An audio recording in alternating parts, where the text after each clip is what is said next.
ஜல்லிக்கட்டு போட்டிக்கு விதிக்கப்பட்ட தடையை நீக்க முடியாது என உச்சநீதிமன்றம் தெரிவித்துள்ள நிலையில் திருச்சி செய்தியாளர் விஜயகோபாலிடம் திருச்சி பகுதிகளில் நிலவக்கூடிய நிலை குறித்து கேட்டு தெரிந்து கொள்ளலாம். விஜயகோபால், வணக்கம். உச்சநீதிமன்ற தடை குறித்து அங்குள்ள ஜல்லிக்கட்டு ஆர்வலர்கள், மாடுபிடி வீரர்கள் அவர்களுடைய கருத்துக்கள் என்ன? ஏற்கனவே உச்சநீதிமன்றம் ஜல்லிக்கட்டுக்கு தடை விதித்துள்ள நிலையில் அவர்கள் ஏற்கனவே இன்னும் கொந்தளிப்பு அடங்கவே இல்லை. காலையிலிருந்து திருச்சியில் பல்வேறு பகுதிகளில் கருப்பு கொடி ஏற்றி போராட்டம், தீக்குளிக்க முயற்சி, காலையுடன் சாலை முறையில் என்று ஒரு கொந்தளிப்பான சூழ்நிலையே திருச்சி சுற்றி காணப்படுகிறது. இந்நிலையில் இந்த தடைக்கு தடை விதிக்கப்பட்டுள்ளது இவர்களுக்கு மேலும் பெருத்த அதிருப்தி ஏற்படுத்தியிருக்கிறது. ஏனென்று கேட்டால் திருச்சியை சேர்ந்த அந்த வீர விளையாட்டு மீட்பு உலகத்தை சேர்ந்த ராஜேஷ் என்பவரும் இந்த 5 பேர்களில் ஒருவர் அந்த தடைக்கு எதிர்த்து மனு தாக்கல் செய்தது. அதனால் இங்கும் கொதிப்பான சூழ்நிலை காணப்படுகிறது. இந்த உச்சநீதிமன்றத்தின் தடை உத்தரவு என்பது தங்களுக்கு வெந்த புண்ணில் வேல் பாய்ச்சுவது போல் இருக்கிறது என்று நம்மிடம் கொதிக்கிறார்கள் ஜல்லிக்கட்டு ஆர்வலர்கள். இதை பற்றி நம்ம பேசுவதற்காக ஜல்லிக்கட்டு காலை வளர்க்கும் கௌதம் என்று நம்ம அருகில் இருக்காரு. அவர்கிட்ட கேட்போம். சார் வணக்கம். இப்ப இந்த ஜல்லிக்கட்டுக்கு மீண்டும் ஒரு தடை வைக்கப்பட்டிருக்கு. ஜல்லிக்கட்டு நடக்குமா நடக்காதாங்கிற ஒரு பிரச்சனை வந்திருக்கு. இப்ப உங்களுடைய மனநிலை எப்படி இருக்கு, அதை பத்தி பதிவு பண்ணுங்க. அதாவது நாங்க எல்லா ஜல்லிக்கட்டோட வேலைகள் ஒரு 80% நாங்க முடிவெடுத்து வச்சிருக்கோம். ஒரு சூரியூர்ல பாத்தீங்கன்னா ஒரு 8 லட்ச ரூபாய் செலவுல பேரிகேட் எல்லாமே 80% முடிஞ்ச நிலையில இருக்கப்ப இன்னைக்கு நேற்று காலையில வேடிக்கைகள் ரத்து செஞ்சுட்டாங்க அப்படின்றப்ப ஒரு பெரிய அதிருப்தி ஏற்படுச்சு. ஏன்னா 8 லட்ச ரூபாய் செலவுல நாங்க எல்லாம் காலையெல்லாம் தயார் பண்ணி ஒரு நல்ல ஒரு பூரிப்பான ஒரு பொங்கலை நாங்க ரெடி பண்ணி கொண்டாடலாம்னு ஒரு சூழ்நிலையில இப்படி தடைகளை நிப்பாட்டிட்டாங்க. அது என்னன்னு கேட்டீங்கன்னா மத்திய அரசு விட்ட ஆணையில ஹைகோர்ட் உடனே நாங்க போட்ட பெட்டிஷனை 6 மாத காலமா எடுக்காத ஒரு கோர்ட் அந்த பீட்டா அமைப்பு போட்ட ஒரு நாள்ல எப்படி அந்த அமைப்பை எடுத்தாங்க. அப்ப நீதி செத்து போச்சுன்னு தானே அர்த்தம்.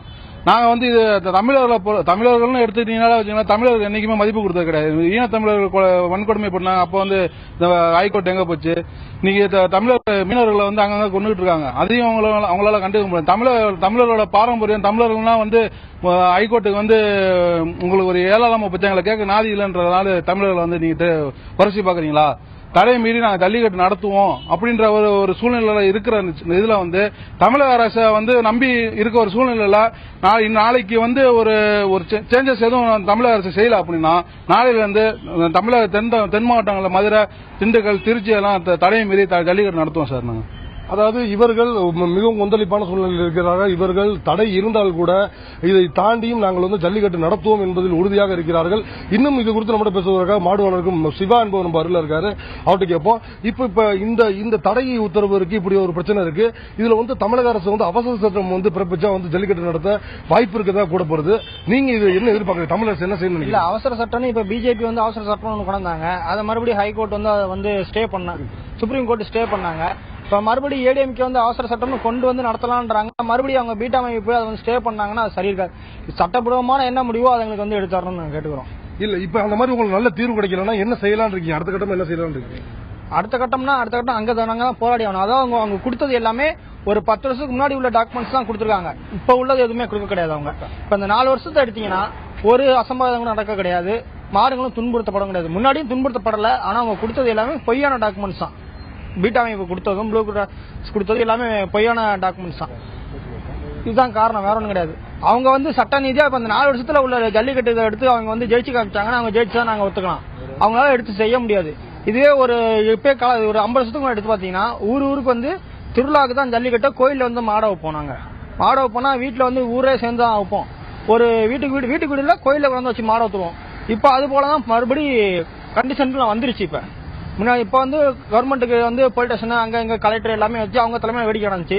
இப்ப இருக்க கண்டிஷன் இப்ப இவங்க பண்ண வேலை என்னன்னு கேட்டீங்கன்னா, நாங்க ஒரு 50 வருஷத்துக்கு முன்னாடி எப்படி கோயில்ல வச்சு மாட வைப்போமோ அதே மாதிரி திருவிழா நாங்க எல்லா கோயிலையும் வச்சு மாட வைப்போம். இது நடக்கும். ஆனா இதை யாராலையும் நிப்பாட்ட முடியாது. அது பீட்டா வந்தாலும் எந்த அமைப்பா இருந்தாலும் நாங்க தயாரா தான் இருக்கோம் மோதி பார்க்க. அதாவது இப்ப தற்பொழுது இவர்கள் ஜல்லிக்கட்டு காலை வகுப்போர் கூறுவது என்னவென்று கேட்டால், இவர்கள் பொதுவாக ஏற்கனவே உள்ள நிலைமை எப்படி இருந்தது, ஜல்லிக்கட்டு என்பது ஒவ்வொரு ஊருக்கும் ஒரு கோயில், ஒரு முக்கியமான கோவில் இருக்கும். அந்த கோவில் ஒரு மந்தை, அந்த மந்தையில இந்த கோயிலுக்காக வளர்க்கப்படும் காளையை அவிழ்த்து விடுவதுதான் இந்த ஜல்லிக்கட்டுக்கான ஒரு பிரதான ஆரம்பமாக இருந்தது. தற்பொழுது இவர்கள் இந்த தடை உத்தரவை பிறப்பித்தால் நாங்கள் ஊருக்கு ஊரு தனியாக அவர்களுடைய காளையை அவிழ்த்து விடுவோம் என்று கூறுகிறார்கள். இதனால் தமிழகத்தில் சட்டம் ஒழுங்கு கடுமையாக பாதிக்கப்படும் அபாயம் ஏற்பட்டுள்ளதாகவே நம்ம கருதலாம்.